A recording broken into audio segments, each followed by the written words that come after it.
This is where I was taught and trained to be a professional wrestler. This is where most of the time was spent between me, my father, and Darby.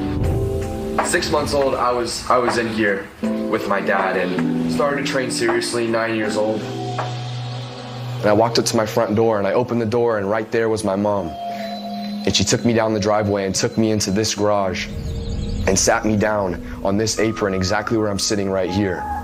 She started to burst into tears and she told me, you know, Dad had heart problems, right? You knew he had 2 open heart surgeries in the past. Dad isn't here anymore. And I remember my heart just completely sinking down in my stomach and bursting into tears, and I felt lost. I felt clueless in life and professional wrestling. He was my trainer. I was wondering what's gonna happen next.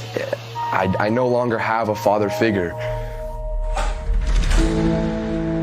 From the ages 9 to 11, I was training for myself.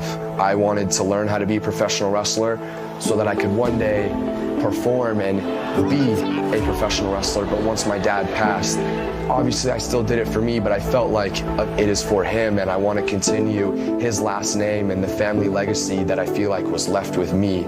I've been getting constantly asked, are you ready for AEW? Are you ready to wrestle on national television? Are you ready for the pressure?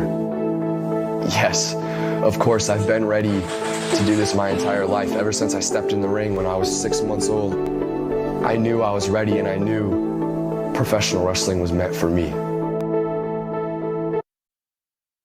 Britt, I